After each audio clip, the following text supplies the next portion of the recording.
오늘 우리에게 주신 하나님의 말씀은 누가복음 19장 45절에서 46절의 말씀입니다.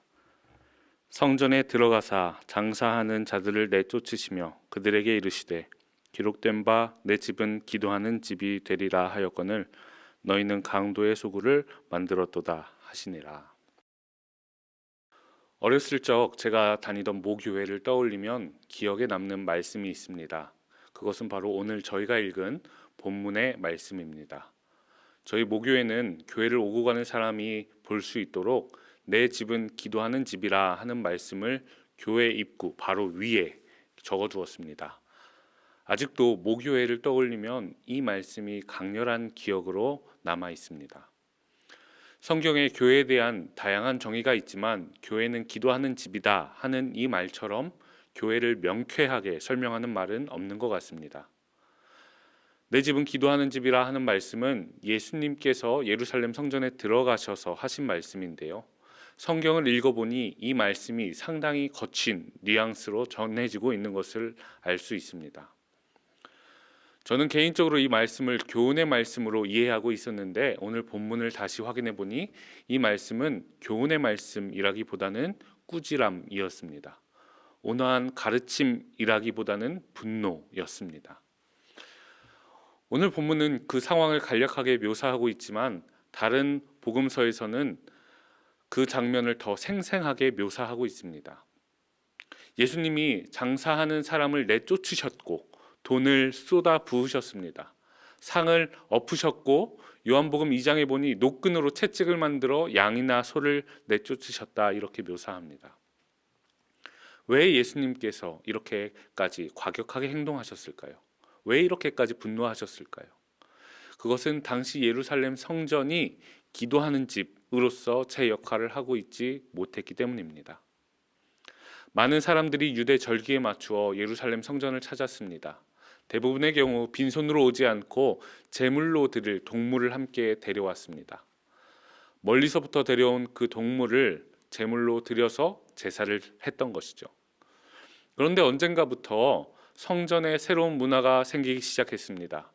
성전에서 일하는 사람들이 제물로 바치기 위해 데려온 동물을 정결하지 않다는 이유로 싼 값에 사들이고 대신 자신들의 동물을 비싼 값에 다시 팔았던 것입니다. 이런 식으로 성전에서 일하는 사람들이 부당한 이득을 챙겼습니다. 언제부터 이 일이 시작되었는지는 모르지만 예수님께서 활동할 당시에 이 일은 이스라엘 사람들에게 상당히 익숙한 일이 되어버렸습니다. 크게 불편할 것도 없었고 신경 쓰이지도 않는 그런 일. 그러니까 성전에 가면 을에 보게 되는 자연스러운 일이 되어버렸던 것입니다. 그런 성전에 예수님께서 들어가셨습니다. 그리고 분노하셨습니다. 장사하는 사람들을 다 내쫓으시며 말씀하십니다. 내 집은 기도하는 집이라 하였거늘 너희들이 강도의 소굴을 만들어 놓고 있다 꾸짖으셨습니다. 예수님께서는 이 사건을 통해 성전을 성전답게 만들어 주셨습니다. 성전을 성전답게 하지 못하는 비본질적인 것, 이것들을 다 치워버리신 것입니다. 그래서 이 말씀을 또 다르게는 성전 정화 사건이라고 표현합니다. 오늘 말씀을 묵상하며 하나님의 성전으로 세우신 우리 스스로를 되돌아보기를 간절히 소망합니다. 고린도전서 3장 16절에서 17절의 말씀은 이렇게 기록합니다. 너희는 너희가 하나님의 성전인 것과 하나님의 성령이 너희 안에 계시는 것을 알지 못하느냐. 누구든지 하나님의 성전을 더럽히면 하나님이 그 사람을 멸하시리라. 하나님의 성전은 거룩하니 너희도 그러하니라. 바울은 우리 스스로가 하나님의 성전이라는 것을 말함과 동시에 그 하나님의 성전을 더럽히지 말라 이렇게 전합니다. 하나님께서 그 성전을 더럽히는 자를 멸하실 것이다 이렇게 전합니다. 그렇다면 어떻게 하나님의 성전인 우리를 거룩하게 할 수 있을까요? 첫 번째, 비본질적인 것을 버려야 합니다. 성전은 하나님을 예배하는 곳이고 하나님께 기도하는 공간이었습니다. 그러나 예수님께서 예루살렘 성전을 방문하셨을 때 하나님을 찬양하는 소리는 성전에 없었습니다. 하나님께 기도하는 소리도 울려 퍼지지 않았습니다. 오히려 장사하는 사람들의 소리, 돈 바꾸는 소리가 성전을 채우고 있었습니다. 비본질적인 것이 본질적인 것을 밀어내고 그 자리를 차지하고 있었던 것입니다. 예수님께서는 비본질적인 것을 성전에서 쫓아내심으로 성전을 성전답게 만드셨던 것이죠.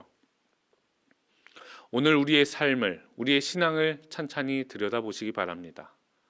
하나님이 아닌 다른 가치가 우리 안에 가득한 것은 아닙니까?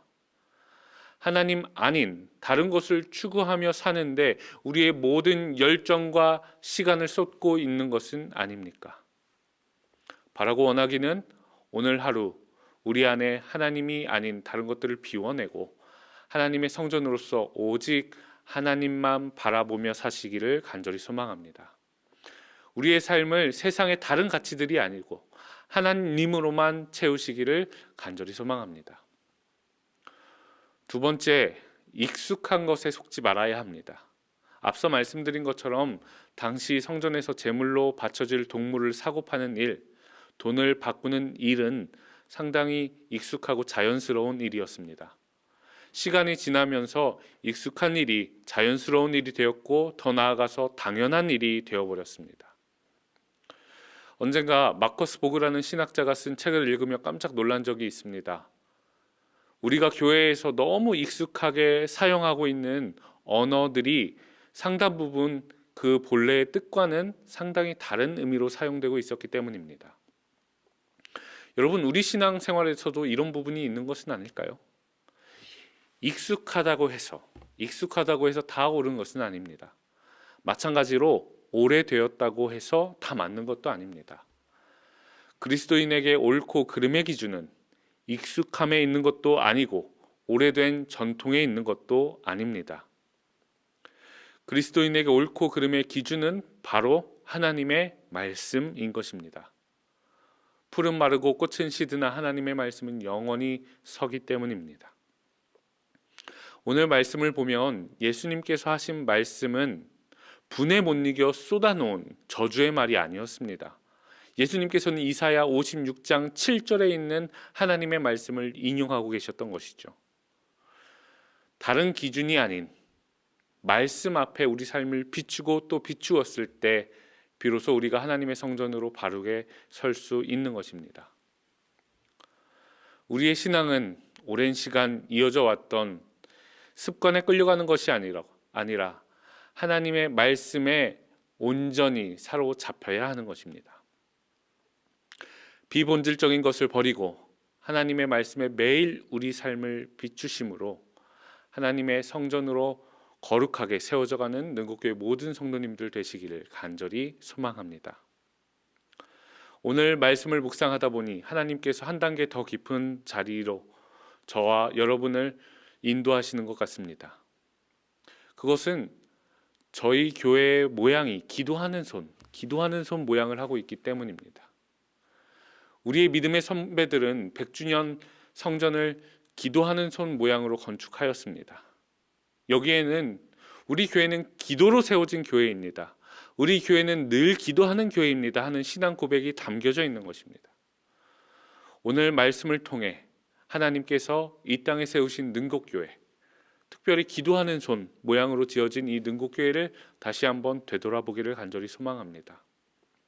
우리 교회는 기도에 힘쓰는 교회입니까? 우리 교회는 기도의 소리가 늘 울려 퍼지는 교회입니까? 만약 오늘 예수님께서 우리 능곡교회를 찾으신다면, 우리 교회를 보신다면 뭐라고 말씀하시겠습니까? 바라고 원하기는 우리 능곡교회가 다른 것이 아니고 오직 하나님을 예배하고 기도하는 소리로 가득 찬 교회가 되기를 간절히 소망합니다. 예수 그리스도의 보혈의 은혜만이 가득한 교회가 되기를 소망합니다. 예수님의 십자가 사랑만으로 가득한 교회가 되기를 간절히 소망합니다. 이 기도 제목 가지고 우리가 한 마음 한 뜻으로 기도할 때 하나님께서 이 땅 가운데 세우신 저희 능곡교회를 통하여 또한 하나님의 성전으로 세우신 여러분 한 사람 한 사람을 통하여 이 땅 가운데 놀라운 일들을 이루어 가실 것입니다. 기도하겠습니다. 사랑해 주님, 감사합니다. 오늘 귀한 말씀을 허락하시고 말씀에 우리의 삶을 비춰보게 하시니 감사합니다. 우리 모두를 하나님의 성전으로 불러주셨음에도 불구하고 하나님 아닌 다른 것으로 우리의 삶을 채우고 살아가지 않았는지 이 시간 되돌아봅니다. 내 집은 기도하는 집이라 하신 그 말씀을 기억하며 또 기도하는 손 모양으로 세우신 저희 능곡교회를 기억하며 오늘 하루 하나님 아닌 다른 것들을 비우고자 하오니 오직 하나님을 찬양하는 소리와 기도하는 소리만 울려 퍼지게 하여 주옵소서. 이제는 우리 주 예수 그리스도의 은혜와 하나님의 크신 사랑하심과 성령의 교통하심이 하나님의 성전으로서 우리의 삶을 온전히 세워가기로 결단하는 능곡교회 성도님들 머리머리 위에 지금부터 영원까지 함께 하시길 간절히 축원하옵나이다. 아멘.